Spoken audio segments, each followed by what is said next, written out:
A warm welcome to all, and we are going to begin as usual with some serene music, followed by a guided animal speak meditation.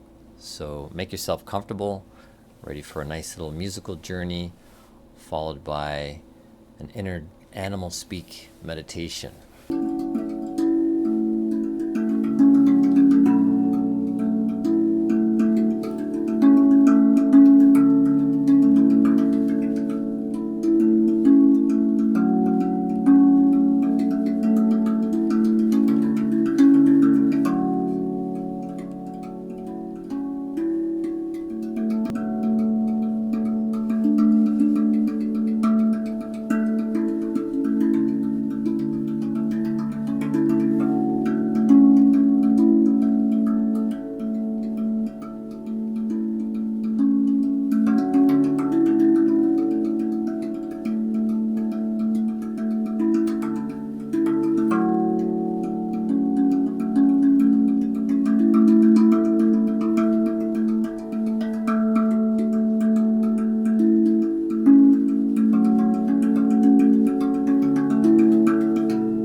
So you find yourself alone, walking on the prairies.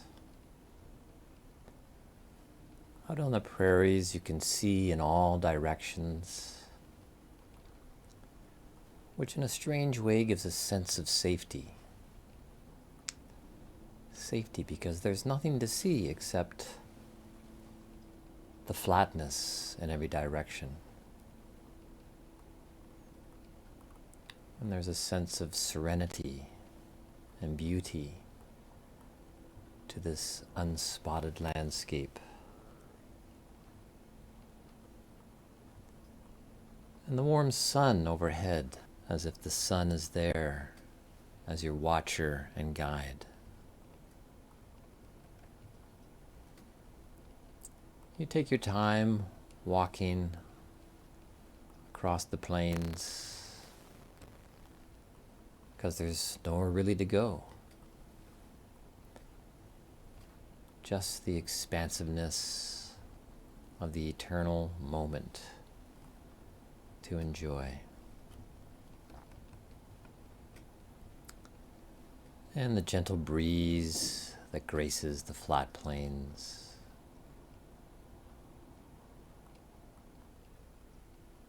And off in the distance you see something spotting the flat prairie landscape, and you slowly move toward it. It is something moving. It is small in the distance, the only thing you can see in any direction. So you move toward it.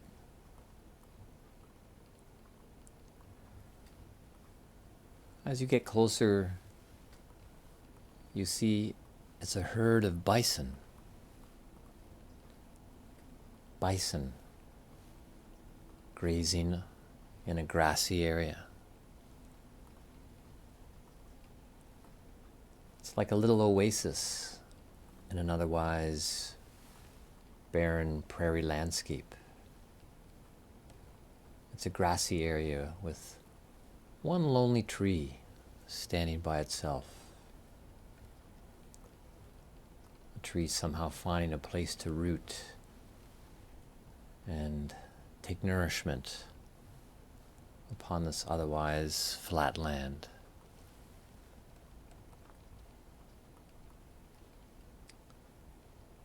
You make your way to the tree and sit beneath its shade.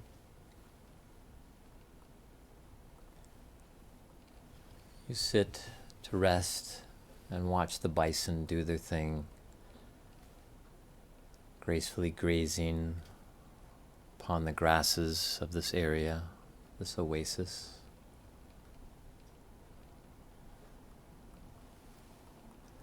As you sit, you admire their shape and all the features that make them a bison. Some are grand in stature, some are smaller, and there are some calves among the wild herd.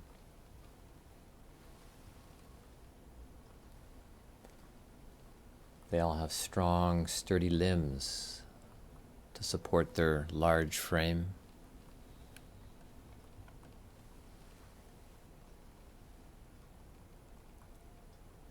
The herd slowly makes its way over to where you're resting by the tree. They join you. Some of them enjoying a bit of the shade of the tree as they lower themselves on their powerful legs to rest down on the ground. And continuing join the ongoing activity of chewing their cud. There's lots of chewing going on as they laze and gaze. There is a pervasive sense of serenity amongst the herd, as if they're all in a dreamy state, perhaps dreaming of more grass to graze on when they get through chewing the current cud.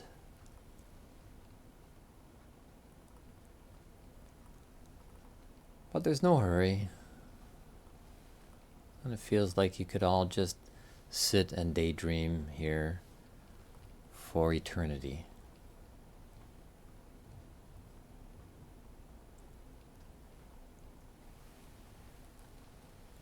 Then one of the bison raises its heavy head, as if noticing something about you, as if there's some sort of connection with you, as if it has something to say to you. The bison looks at you with its big eyes that seem so deep in its head, but also deep in inner space, deep in a shamanistic space.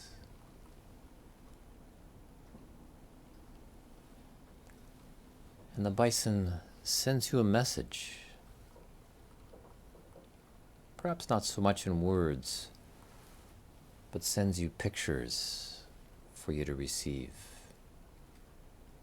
And you can see and feel these pictures, the vision being sent to you as if on a gentle prairie breeze. And you just receive what the bison sends to you. You sit and receive it in silence.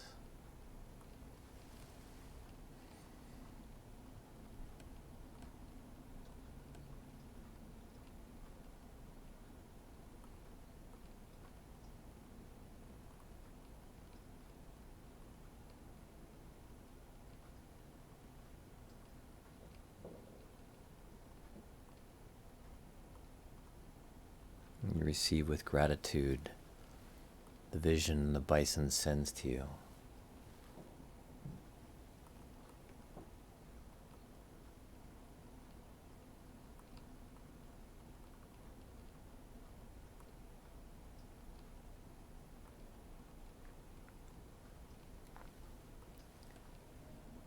And after a time, the bison lowers its head and goes on chewing back to its cud. And you feel full from what was transmitted to you on the gentle prairie breeze. You feel like you have something to chew on as well. And you laze there for a while in gratitude for the vision of the bison.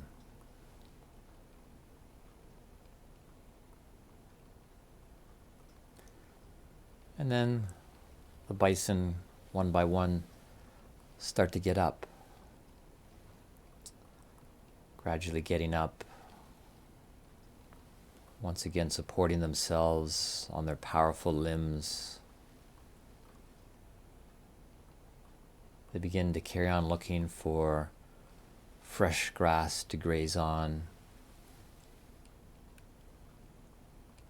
They start moving away from the one lonely tree, spotting the flat prairie landscape. And you realize it's time for you to get up and continue moving as well. Bringing with you the vision of the bison. The animal speak vision.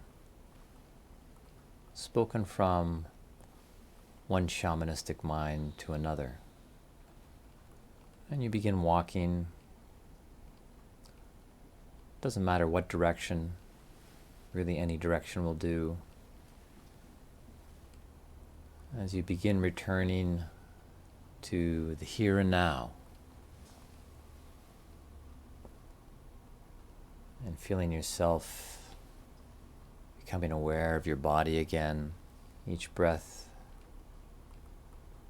bringing you back to an awareness of your senses, bringing you back with a new infusion, a new vision, and perhaps a new sense of who you really are.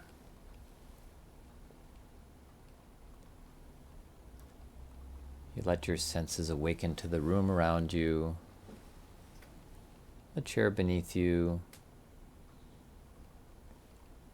your feet on the floor. When you're ready, letting your eyes open again.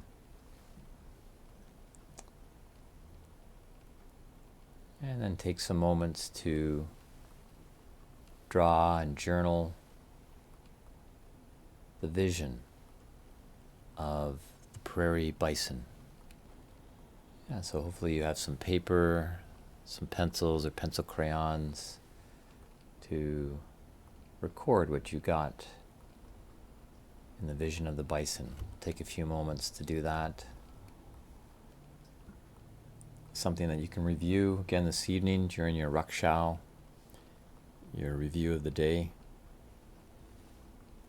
Okay, well, I'm going to continue, and welcome again to everyone who is here, and of course people that are watching the recording afterwards as well. A warm welcome to you. You will recall that in the previous session, we raised the hot question as to whether there is intelligence in the universe. And I made reference to this book by someone who is considered a pioneer in this field of scientific research, Ervin Laszlo. The Intelligence of the Cosmos, which came out in 2017.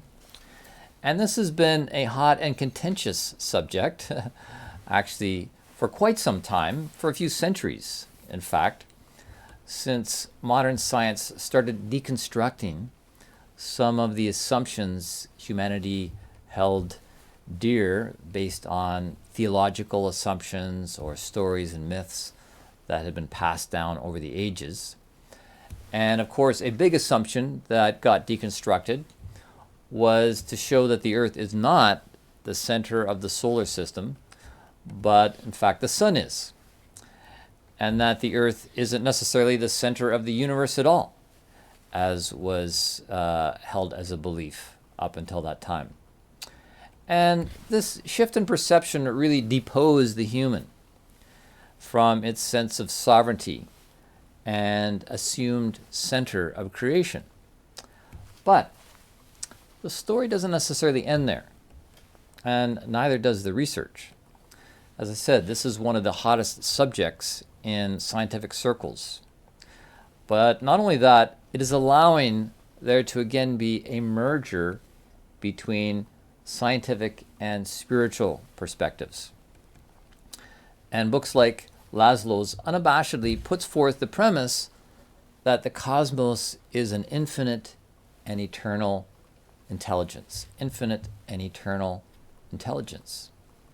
And that this infinite and eternal intelligence has brought into being a finite domain of space and time. And this is what we're interested in here. How the intelligence of the cosmos has come into form, various forms, seemingly an infinite variety of forms, including you and me. So, in answer to the question, is the universe intelligent? Is there intelligence at work in the universe? Really, the answer is as plain as the nose on our face. In other words, duh! You're looking at it. And so there are actually many books coming out on this subject. More intelligence at work. Such as this one, which also came out in 2017 by two scientists, Deepak Chopra, a medical doctor I'm sure you've all heard of, and physicist Menes Kafatos. And this is unabashedly entitled, You Are the Universe. You are the universe. And this title is completely congruent with the quote I gave last session from Rudolf Steiner, which I'll repeat again now. Quote, the human is a microcosm and contains within itself the secrets of the macrocosm. He is saying the same thing as Deepak Chopra, that we contain the universe, that the intelligence of the universe has worked to create a place for embodiment, an expression of its intelligence in manifest form. And the fact that we are it is one of the biggest secrets going. The fact that we are the intelligence of the universe in manifest form is one of the biggest secrets going that needs to be rediscovered. Furthermore, Steiner states that this intelligence expresses itself in a threefold manner. Quote, it is indeed true that the things we perceive inwardly, our thoughts, feelings, will impulses, can be found in the realm of nature. We look around us and feel what an immense degree nature is related to us. We see the world of thoughts in the flying birds. So here Steiner points to how an inner reality, inner principles, inner activity becomes outwardly expressed in nature. Our thought life, which is an inner activity, an inner principle, is expressed outwardly in nature in the flight of birds. And it is an important part of Steiner's perspective to understand this threefold expression of intelligence. We have our thinking intelligence, our feeling intelligence, and our will intelligence. This threefold capacity of thinking, feeling, and willing is actually also seen in our physical constitution and makeup, in the brain nerve system, which has its base in the head, and the heart-lung rhythmical system, which has its base in the trunk, and then thirdly, our metabolic reproductive limb system at the other pole.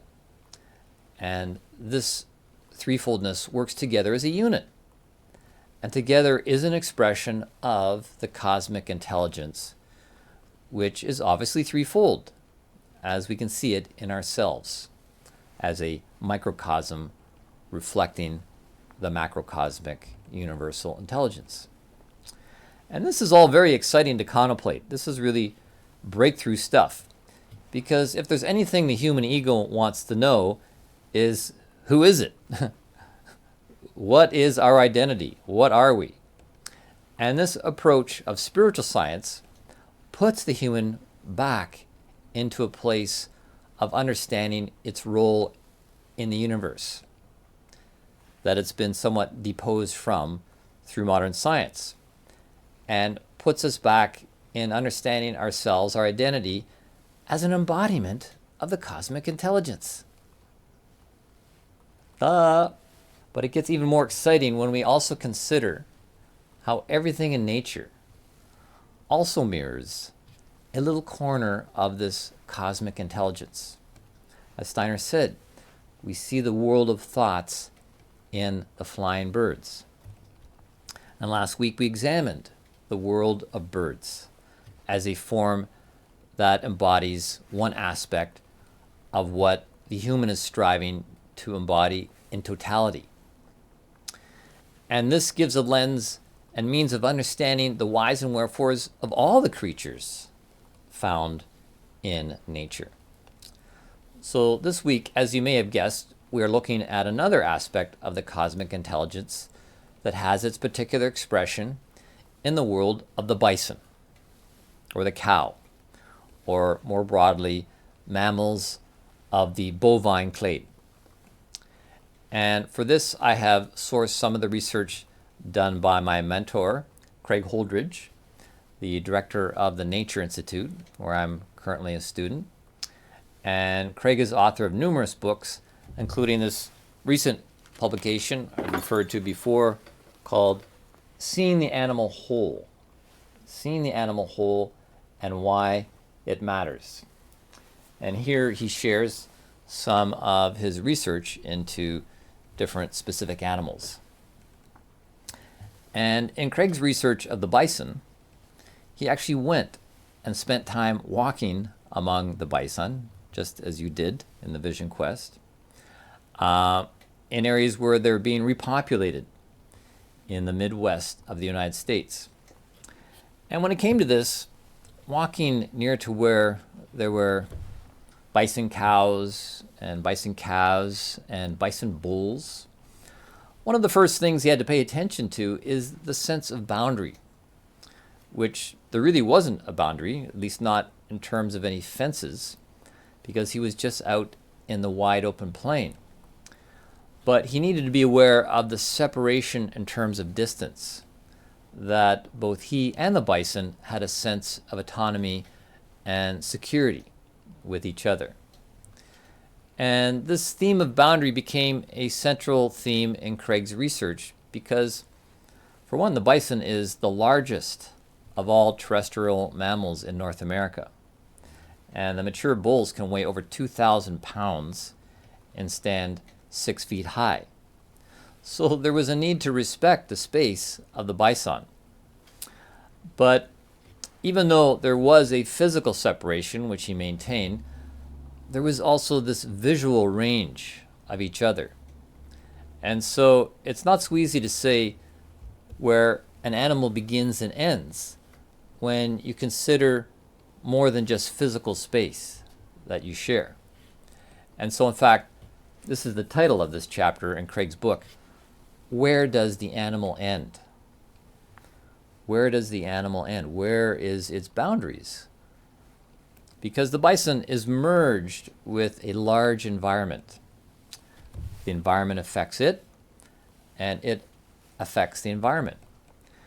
This is part of what affects the evolution of a species, how well it interacts and adapts with its environment. The bison's sense of touch is spread over its entire body and gives the animal both a perception of its boundary and awareness of other objects outside of itself. The bison loves to roll and rub their bodies on bare ground, creating dust clouds that give it really an additional skin or boundary against biting bugs. And this rolling in the ground makes depressions in the ground called wallows. So one can tell if a bison has been in a particular area because of these wallows. Bison seek contact with other solid objects to rub against, such as trees, bushes, and rocks. And with the bison's head held so low to the ground as it walks, the bison's face actually is in tactile contact with the plants that it feeds on. In this sea of plants that it walks through, it orients itself to the ground through its keen sense of smell, discerning the qualities of the plants before it consumes them. And it seems that a bison can actually extend a mile or two outward from itself through its keen senses. A bison can detect scents that waft toward it through great distances. And the bellowing of a bull in rutting season can be heard from long distances. So where does the animal end? And where does its environment begin? It really is kind of a gray area. There's this melding between animal and environment. It's easy for us to think of a herd of bison as a collection of individuals. But if you take the perspective of an individual bison, its existence is clearly bound up with that of the herd. Through their sense of touch, smell, hearing, and vision, the members of a herd weave into one another. A cow identifies her calf in the first days mainly by smell. Then it begins to recognize it visually, and finally by its calls. The grunts and bellows of a calf carry manifold meanings for the members of the herd. A bull, with its sense of smell, smells the urine and the rear end of the females, which can tell him whether a female is in heat or not. And even the tail of a bison is a highly expressive organ. And through vision, seeing this tail movement, a bison can observe the ebbs and flows of moods that show themselves through the tail, as well as other movements of the body and the head. So the bison lives in a landscape of shifting relations that at times intensifies and other times loosens. An old bull may spend a good part of the year by himself, but in the breeding season of summer, he will return to the herd and spend time with the cows, mating. And each day can be a different experience of groupings amongst the herd or herds. No grouping or herd is fixed. Some of the cows and their calves may swim across a swift current in a river and begin mingling with other cows and calves, while some may not want to do that and choose to remain on this side of the river and become part of another cluster of bison. The herd is neither an agglomeration of individual animals nor a group with fixed roles and functions. It is continually shifting a relational dynamic. And the close bond between mother and calf will last for weeks. Very tight bond there, whereas the coupling of a bull with a mate may last only a few moments. Where one animal ends and the other begins is in continual flux of contraction and expansion, depending on what is going on in the herd and in the environment. A bison fetus developing in its mother's womb is still wholly connected with the mother and is a part of her. At birth, the calf becomes a separate body and a center of independent activity. But even then, this separateness is only partial. It has to feed on its mother's milk until later, after weaning off the milk, it can feed itself on grass. But even still, this separate being will always need to be dependent upon the sun, the air, water, grass, solid earth that it moves on. Without this connection to other elements, it would not exist. So I love Craig's question. Where does the animal end? Where does the animal begin? I'm going to share screen here and show you some pictures of bisons.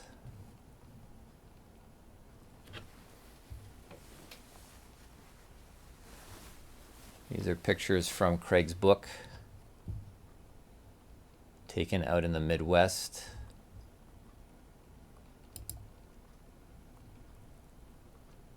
A herd of bison resting upon the flat plain. Some calves there, sleeping by their mothers.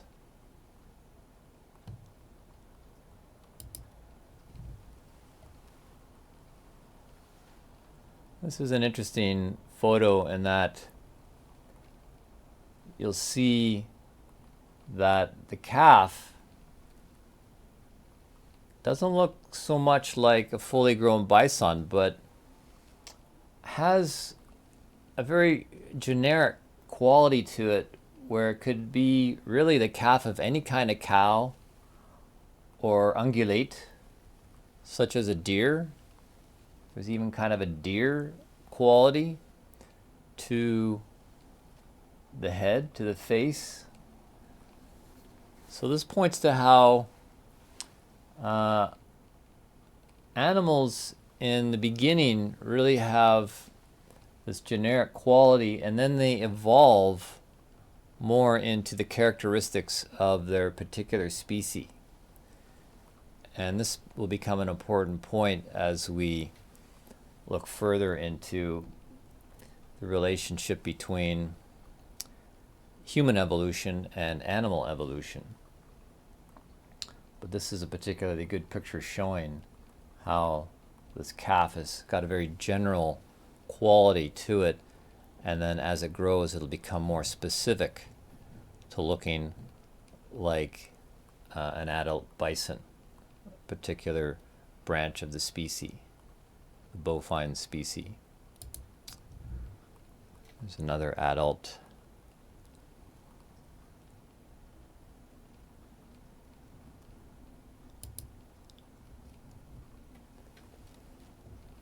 Incredible. There's a bull. Huge head. Huge body. And the head of a bison is actually lower down than any of the other ungulates.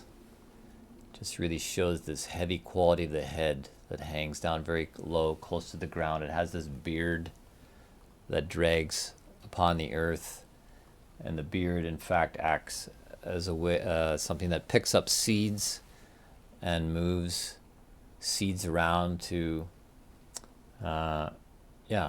scatter seed populations about grasslands.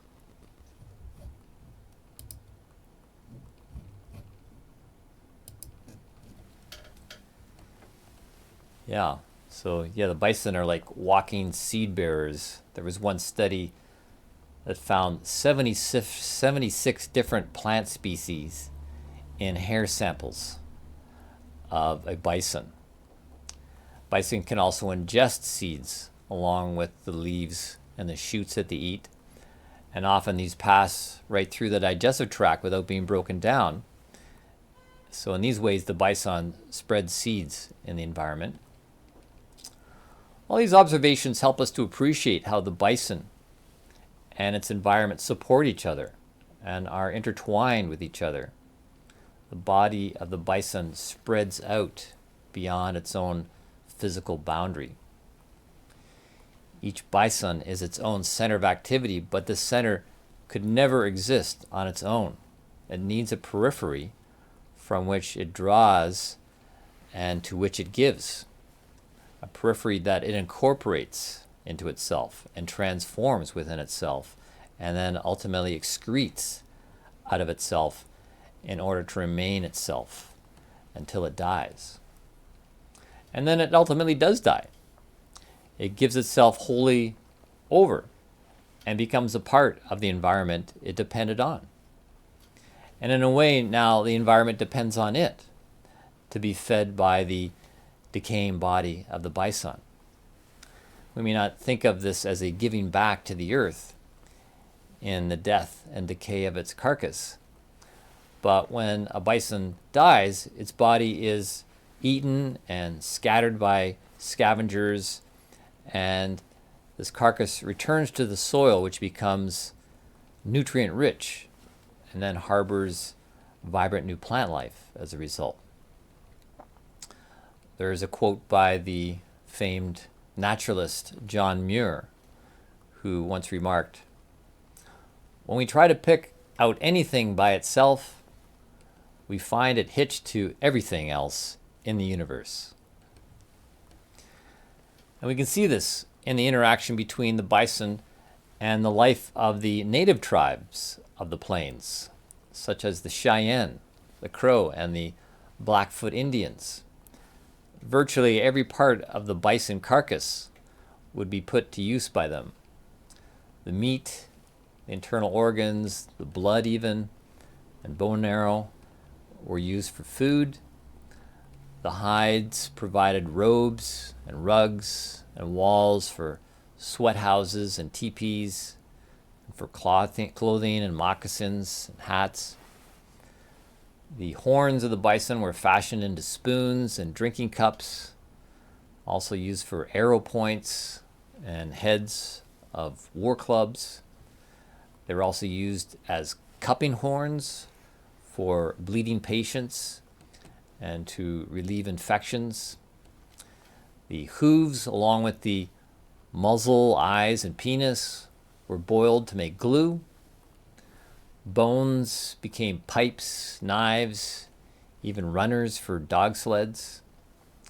The teeth were often used for jewelry and ornaments. Tendons were twisted together to make ropes and bowstrings.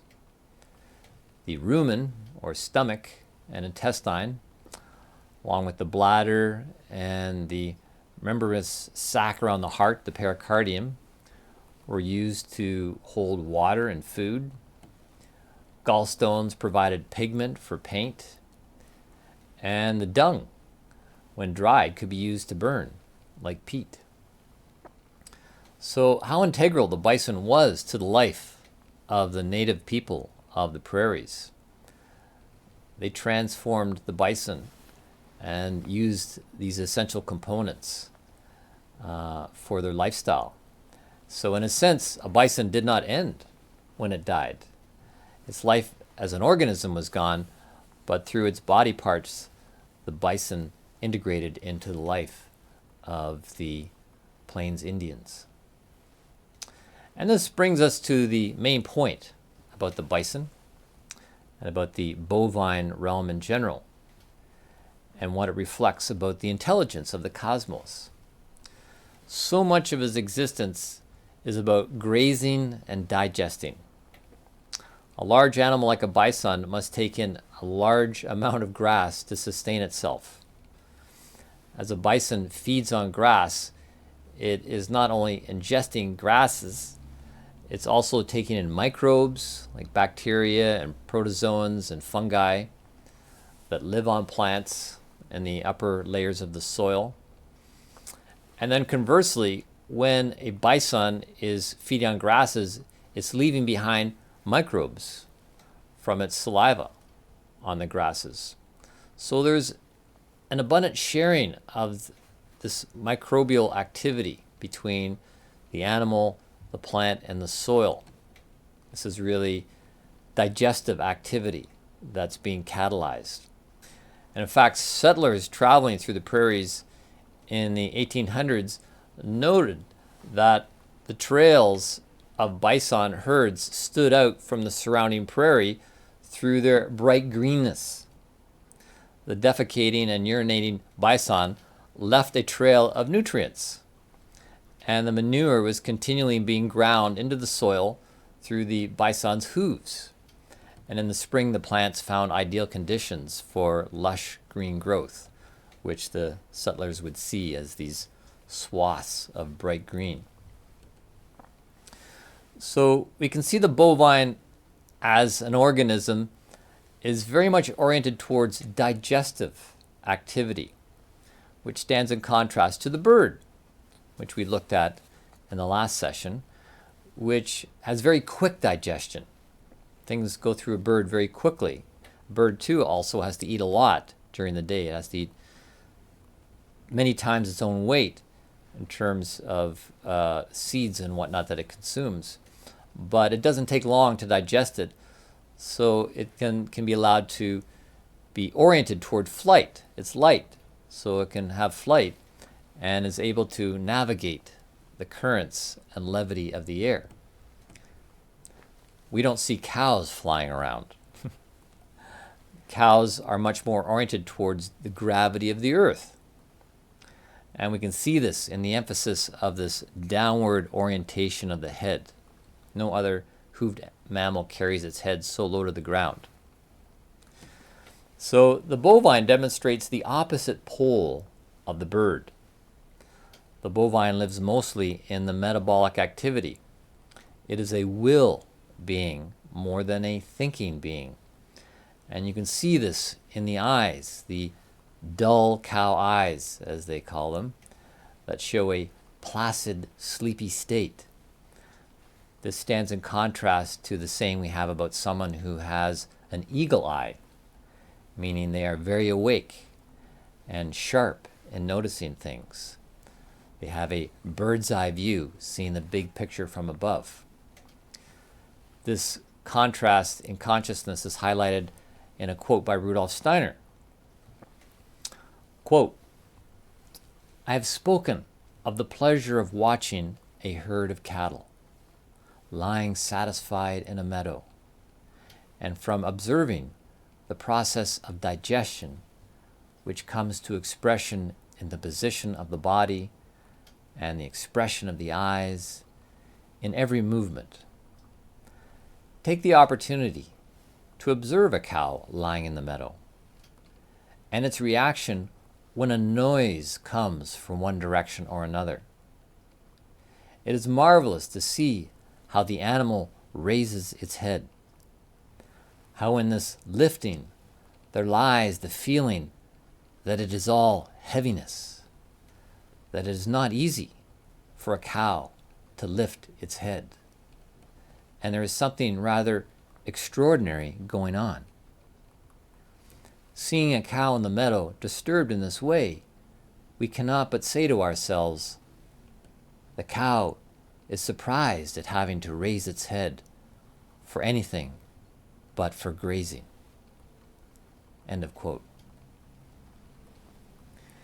Here, Steiner is pointing to how the cow, in its sleepy state, lying in a meadow, chewing its cud, has to make a tremendous effort to lift its head, to awaken to whatever may be in the environment that is disturbing its placidness. But when the cow does this, we can see how much it is a will being. It has tremendous will forces to move its heavy head, to raise its heavy body back into a standing position, its strong limbs to move all its weight about the field, and the tremendous will forces to chew upon the cellulose of grass and put it through an intense and prolonged metabolic activity of 4 stomachs, really plus the 5th stomach of the mouth, where it keeps regurgitating the cud back up for more chewing, more saliva. And then through all this long, prolonged activity back and forth through the stomachs, it then produces this smooth, creamy milk out its udder. A quite different substance from what went in the other end. This is exemplary of metabolic intelligence, gut intelligence, will intelligence. But for all its size, a bison can still run fast and gallop across the landscape. And witnessing this, you behold an immense forward-thrusting energy. And it can even leap into the air. It can leap into the air even for no other reason than it feels good. Just as Plato said, animals leap into the air for no reason other than it feels good. So let's do that. Let's leap into the air just because it feels so good. So good. So good. Leaping into the air because it feels so good.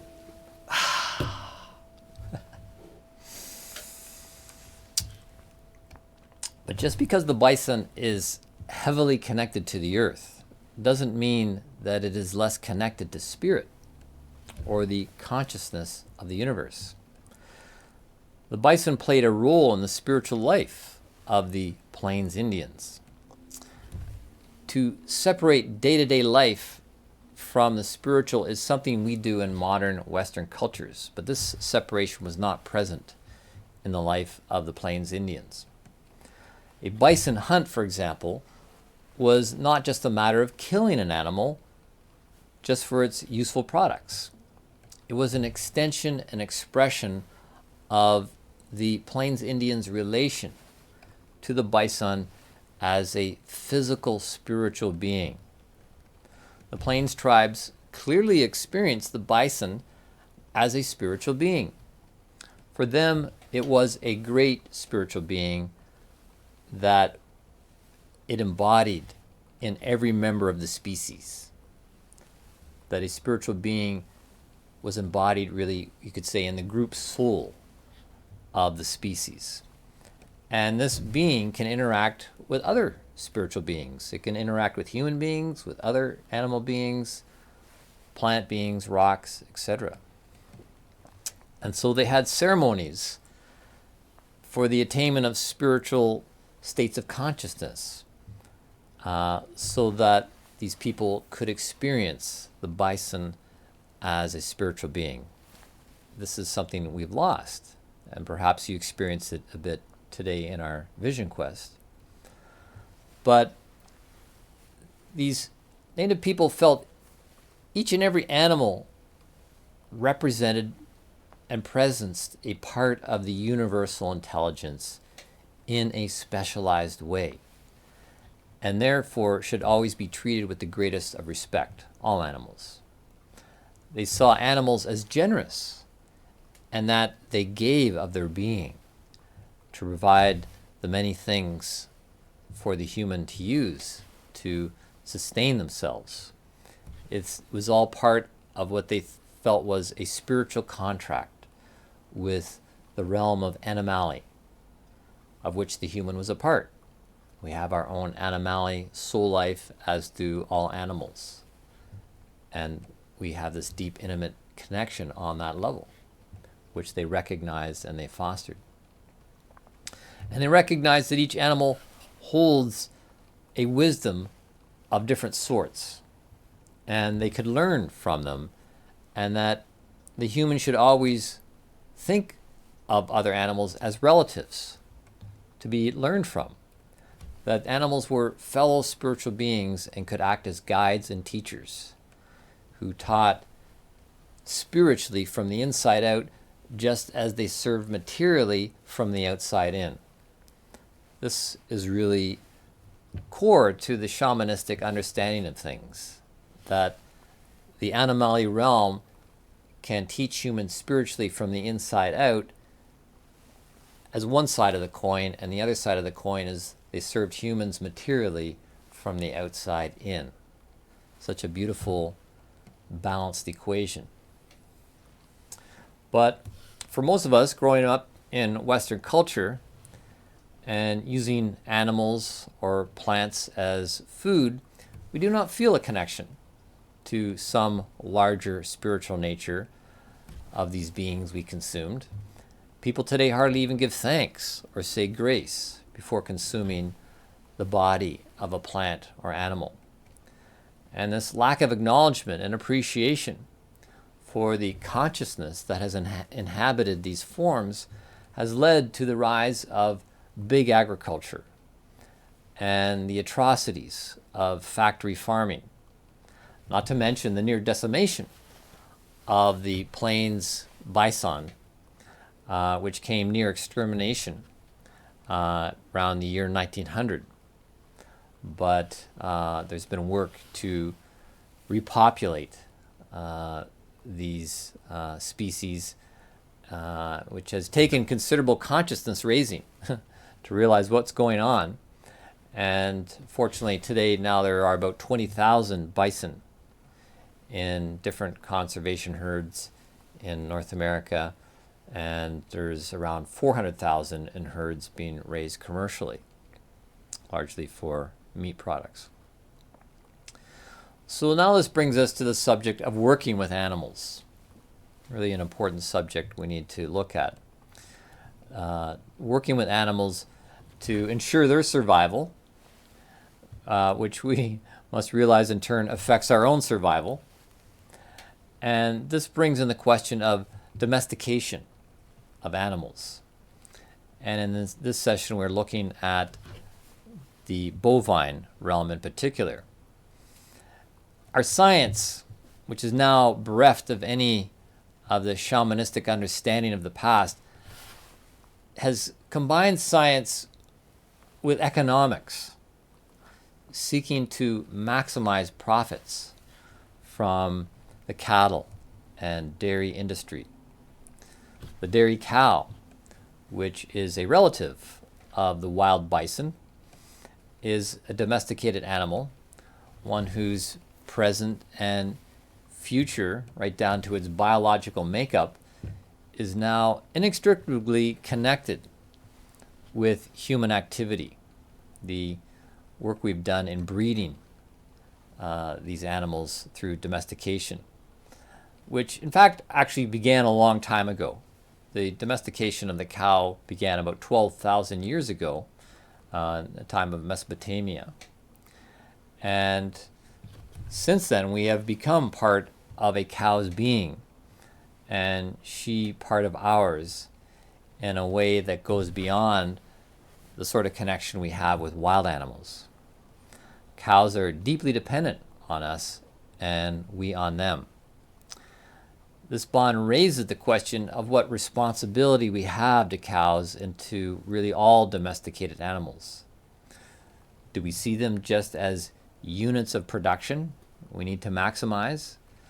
Do we simply manipulate them as bioreactors to produce substances we desire? This is what's taking place, and I won't spend time going into the horrors of this, where science and economics has taken this to an extreme. If you were to fill a glass with milk and place it next to a glass with grass in it, these are two wholly different substances. The cow transforms this dry, fibrous grass into this nutritious, creamy fluid. It provides nourishment for her offspring. But, of course, through domestication and animal husbandry, we've capitalized on this. And a cow now can create more milk than is needed for its calf, and we can make use of it for our consumption and survival. Of course, as we've said, this has led to an over-exploitation of animals and abusive conditions that need to be addressed. But the negative side of this, due to the greed involved, should not overshadow what lies as an intimate pact between animals and humans that will continue to deepen into the future. Not lessen, but deepen, and I'll speak more of this in the future. But first, we must understand the animals in order to serve them. This is preliminary. We have to understand what animals are about in order to serve them properly. And if we look at the characteristics of the cow, we must look at the stomach. For the entire cow seems designed for digestion. That is its proclivity. Just as the astral forces formed the bird's thinking plumage, other astral forces formed the cow's large body, limbs, and muscles, and intense willpower that through domestication not only allows it to produce milk, but has allowed it to be a beast of burden, to pull carts and wagons, things that a human could not pull on its own. But on top of this brute force, if you will, it also has this fine inner finesse to refine grass into milk. Something quite magical about that. And this points to why in ancient cultures, such as the Egyptian and Hindu cultures, there was a strong reverence for the cow. The ancient Hindu people, with their ancient clairvoyance, saw the astral nature of the cow's body and revered it, which is why even today in India, they'll decorate the cow and revere it, because through the awakened inner sight, the third eye, they can perceive the astral nature that works through the cow's body, and they revere it. These external forms of animals were worked out or carved out, you could say, on the astral plane before entering into physical manifestation. We think that things just kind of meandered from a single cell to become all these divergent species. But in fact, the thing that formed the bodies was worked out, carved out on the astral plane prior to their manifestation as a physical organism. This is one of the reasons we can say that the human preceded the animal. The design of the human was used as the touchstone for the evolution of animals, not the other way around. Animals are subsets of the human design or archetype, the ultimate archetype of the human. Behind these living animals are the archetypes, the architecture, you could say, out of which they are designed.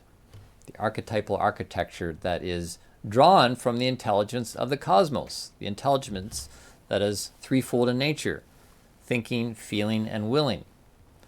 The cosmos has its own threefold intelligence.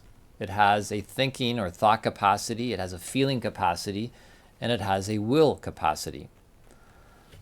Life has been thought, felt, and willed into existence, into form, to house the thought life, feeling life, and will life of the creative cosmos. And we may not see this when we look out at the seeming randomness or emptiness of the universe, but that is to be missing the whole picture, missing the most obvious.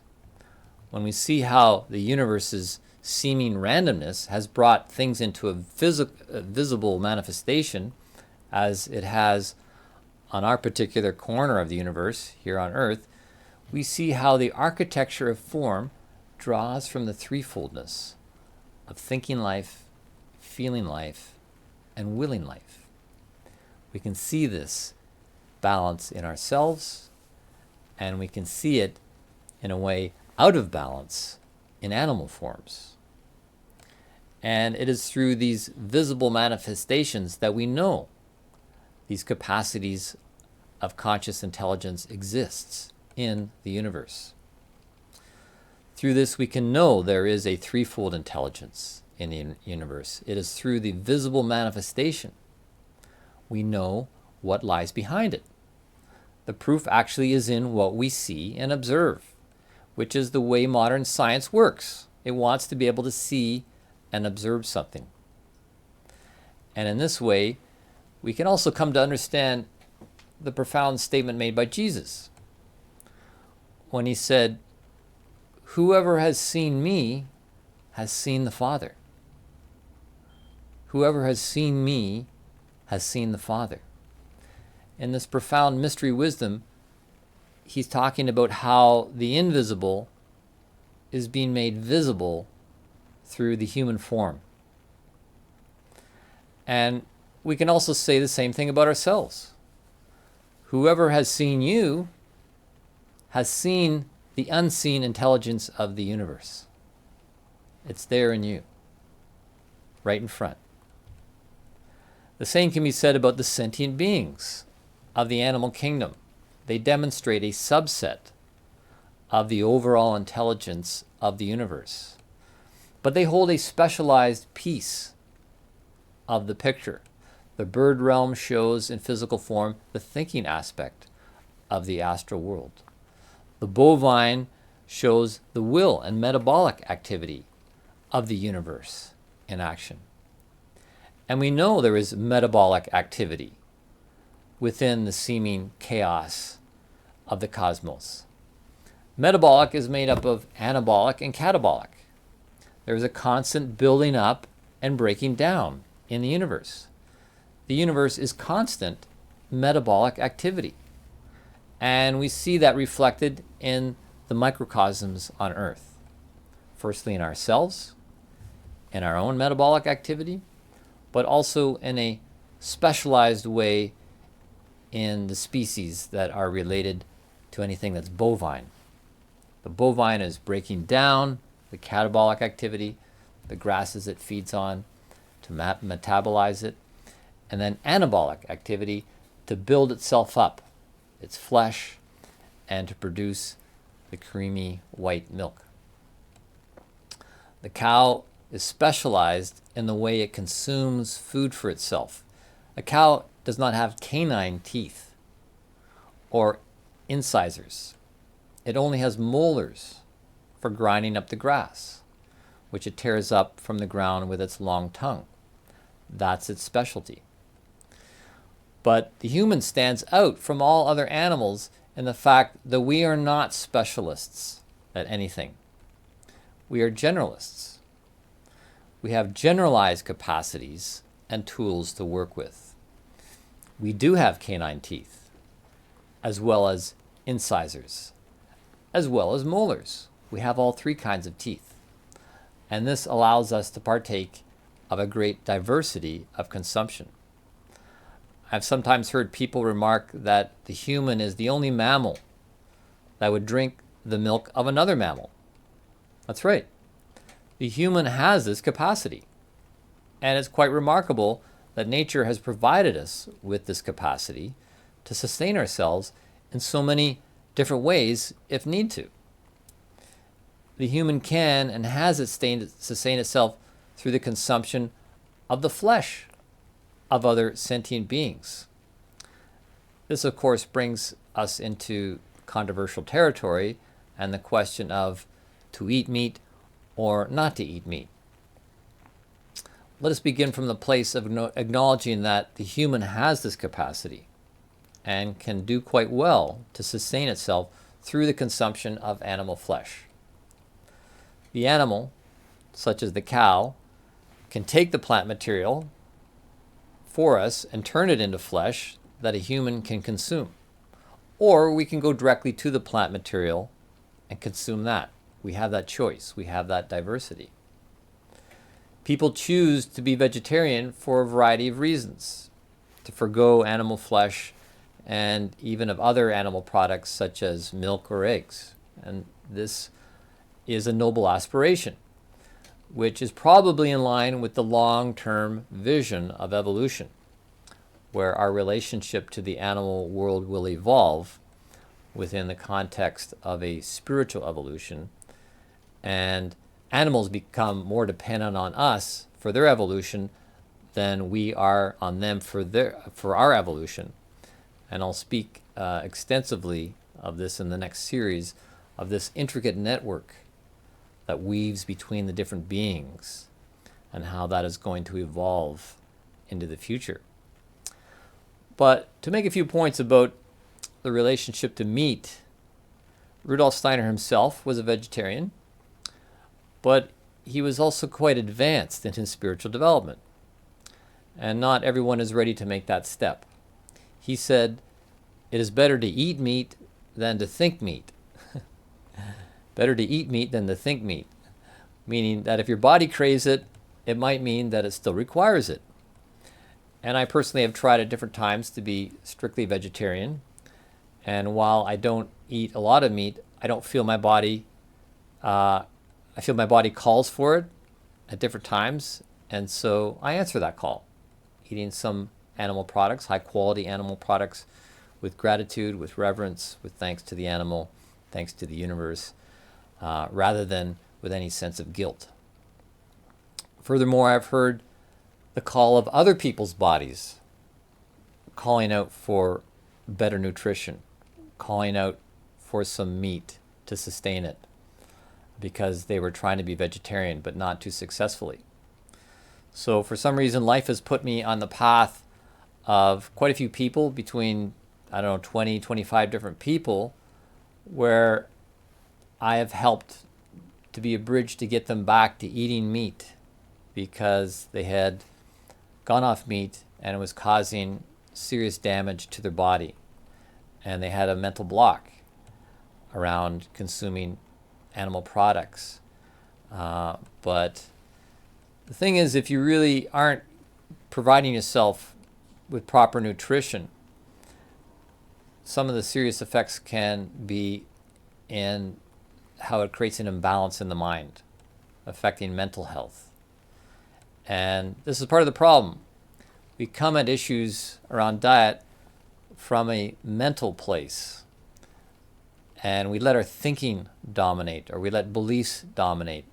But we're also metabolic beings with a metabolic intelligence that can guide us. And we don't want to let this thinking part of our intelligence to overthink or override our gut intelligence. The head likes to dominate, but this is where we get ourselves into trouble. So if we're going to be truly neo-shamanistic, we need to listen to the inklings and intuitions we get from our heart and gut intelligence as well. And so I don't have to be doing the listening for you, for other people, where I can hear their will saying, "Jesse, you need to tell this person it's okay for them to eat meat." You can hear it for yourself. And this will keep us in balance. And balance is really the name of the game, especially when we as humans are generalists. We are not specialists like animals. We are not specialists at digesting and metabolizing the way a cow is. So maybe we need to, for a time, rely on the metabolic forces of a cow so we can sustain our carriage for consciousness. Because if we're not sustaining the carriage for consciousness, then you're not optimizing your capacity for consciousness, and you're actually making yourself unnecessarily vulnerable. And I've seen this. Balanced wholeness is what we're striving for, as if we were all animals rolled into one, which in a way is what we are. And we'll talk about that more later. But to bring this session to an end, I am going to give the Animal Speak assignment for the week. And this will lead into an artistic activity that we can do now, and you can also do during the week. And while you're playing with that, I will play some more meditative music. So yeah, this is bringing an end to this evening, our fifth session, fifth of 7 for this Animal Speak series. And so the Animal Speak assignment. First one is to spend time contemplating cows outside in the country, if you can, or online with pictures and videos, and feel into this digestive metabolic will activity that a cow demonstrates, and the slower movement they demonstrate, much slower than the flitting of birds, which you were contemplating last week. It's much slower, it's much more inward, much more serene, and a great thing to contemplate at this time of year in the depths of winter. So allow this cowness to inform your own inner movement and activity.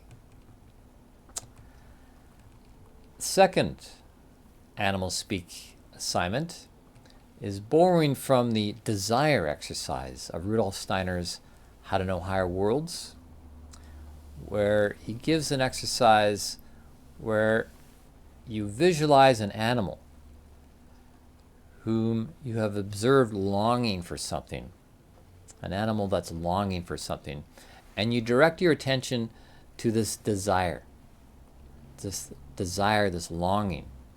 And it's best to recall the moment when the desire was strongest and you did not know whether the animal would obtain this object of its desire. Maybe it's food or a ball or chasing another animal or something. So you'll surrender yourself to this picture as you recall it, the memory of it, and be completely dedicated to what you can observe in your memory, paying a close attention to the feeling that the image awakens within you. And you allow this feeling to rise in you, he says, like a cloud on an otherwise empty horizon. This feeling that you observed in the animal to arise in you like a cloud on an otherwise empty horizon. And you will experience in yourself a feeling corresponding to the inner state of the animal. And before long, you'll begin to notice that this feeling produces a force within you, a force that becomes a spiritual perception of the animal's inner state. And within this, you may get an image experienced as a shining image entering your field of vision. And this shining picture is what he calls the so-called astral embodiment of the state of being you observed, the desire in this animal. So in short, you observe an animal in a state of desire, and then you recall that in your memory, feeling it, and this is going to develop a spiritual force within you, a spiritual organ of perception is going to develop. And the next assignment is, of course, the one every week, the Ruk Shao. Take a few minutes each day to observe the events of your day in reverse. View yourself from an objective, higher perspective, going through your day backwards. What do you see? What are you shown? What do you learn about yourself? This is a way to strengthen many things, including mental picturing, memory, empathy, and self-knowledge. And then the last one, fourth one, I will do on the whiteboard, but it's essentially the same as what we did last week, where I demonstrated drawing from the inside out, where you're going to start with a dot on the page. Rather than starting with an outline of an animal, you start with a dot and you move out from that dot rather mysteriously, not knowing what form is going to come. You move out towards a periphery and you see what emerges. This is to activate your animagination, as I like to call it.